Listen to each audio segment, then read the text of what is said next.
They were selling out stadiums for that tour, you know, all over the world. And they milked it.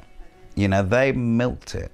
Once the albums came out, of course, they continued touring, and the touring schedule just stretched into the distance, simply because the demand for the band live was enormous. You could say they spent too long on the road. You could say that, in a way, Guns N' Roses at that point were spending too long doing everything.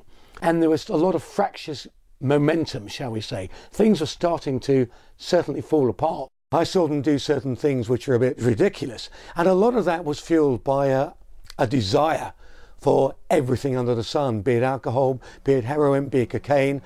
Ultimately, it was to be a lot of their downfall, because they couldn't get out of that cycle that took them down into the pit. You can't fool yourself. You came in this world alone.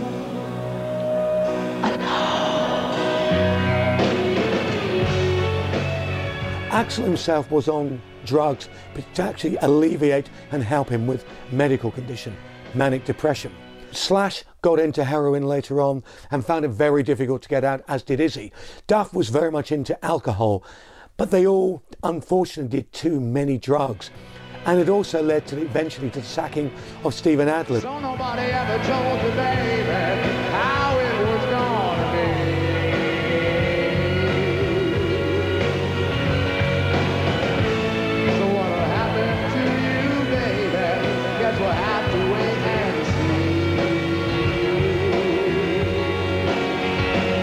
Where Guns N' Roses were going, Steven Adler couldn't go, for two reasons. One, he probably wasn't really the big showy rock drummer who could handle Led Zeppelin-esque epics that Guns were beginning to get into. You can't imagine Steven Adler playing all these little fills, and you know, maybe he just didn't have the power ultimately either. And the other reason Steven Adler couldn't follow is obviously because he had a major drug problem. For me, as soon as the five guys started to fall apart, that was the moment GNR lost its magic. Steven went first, and Matt Sorum, who came in on drums, is a far better drummer, but he ain't Guns N' Roses drummer. Something went from Guns N' Roses, albeit not a great drummer, but someone who was part of the gang. It dissipated the band, and I think they lost the real vibe, the essence of what Guns N' Roses were about. They lost something when he left, and suddenly they weren't this gang anymore. So I think everything kind of dissipated and went, you know, it became less exciting after he left the band.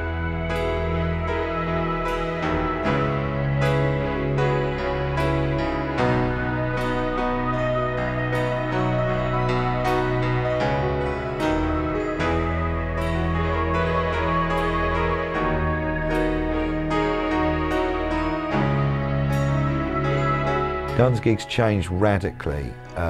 So yes, there were moments of lighter waving ballads, etc. If your singer's sitting down in the middle of the set, in a pair of little cycling shorts as well, man, he used to put his glasses on, didn't he, for his kind of, I'm John Lennon, everyone. I'm not sure about that. I think, you know, the thing about November Rain is Axl was talking about that years before, because they actually demoed it at the time of Appetite. There were demo recordings on bootleg, and it's quite an incredible performance that you can hear on those old demos. And it's it's no different apart from the completely, you know, throwing everything in production. November Rain was epic, elaborate, beautiful 9-minute rock ballad, which I think does now rate as an all-time classic.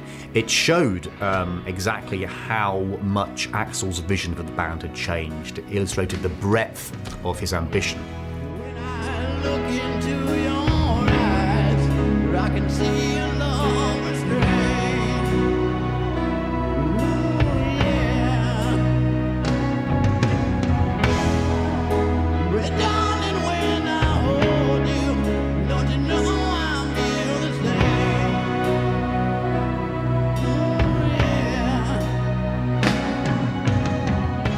It was Also, the longest song ever to make the Billboard Top 20. It clocks in at nearly 9 minutes. And it was a genuinely beautiful, moving track. It wasn't just 9 minutes long for the sake of being 9 minutes long. It had all kinds of sort of interesting musical movements within it.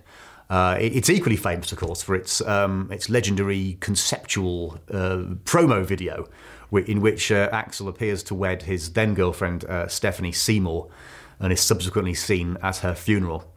We're never quite sure how she dies. There's various theories behind that. And there's the very famous shot from a helicopter of Slash walking out of the church and reeling off the guitar solo. It's one of those sort of iconic moments in rock video history.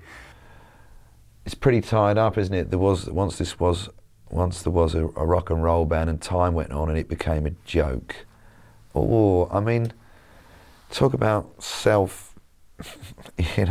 deprecation, was it? Or were they talking about somebody else, or could they really see what they had turned into? Because let's be honest, the Guns N' Roses that people loved on Appetite, you didn't want 4 backup singers and a horn section on stage, did you? So it rapidly got out of control. Axl sitting on a piano with a motorcycle-shaped piano seat, half a motorbike.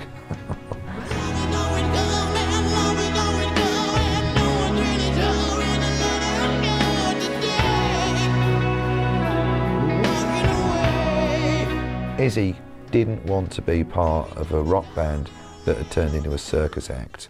Gives up the booze, he gives up the drugs. He's waking up at 7, 8 in the morning, going out on his mountain bike. You know, he's looking around, he's seeing the world that was a blur around them. The rest of them, you know, they don't even see anything apart from the hotel room and the gig. He'd had enough. He'd had enough of Axl's tantrums, had enough of the lifestyle, had enough of everything that surrounded Guns N' Roses. He was never comfortable with being in a rock and roll band that big.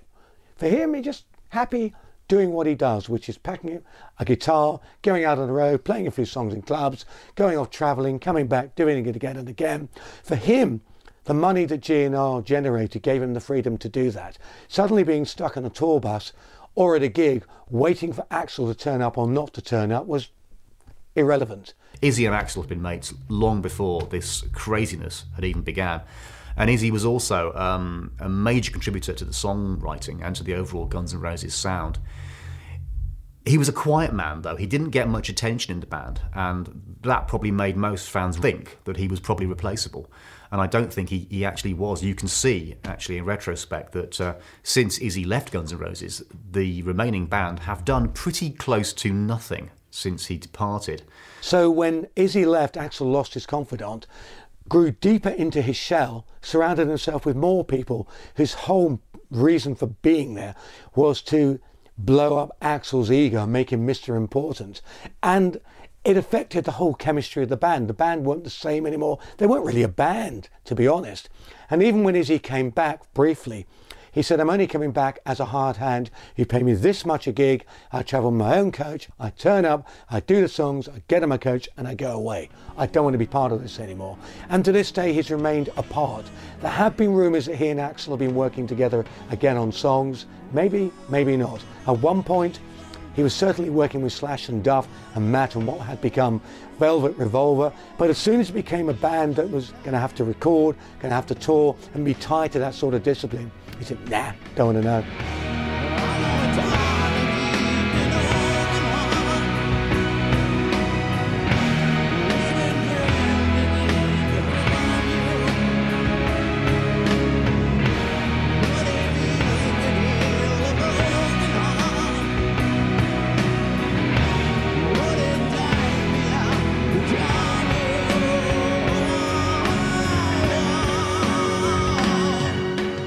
Really, the moment Guns N' Roses ceased being a band was the night that Axl refused to go on stage until they had all signed a contract signing over their rights of the Guns N' Roses name to him exclusively. Whether that was the master plan or whether it just happened, but it meant that Axl could begin either firing people or forcing them to quit, in the case of someone like Slash, and Duff firing Matt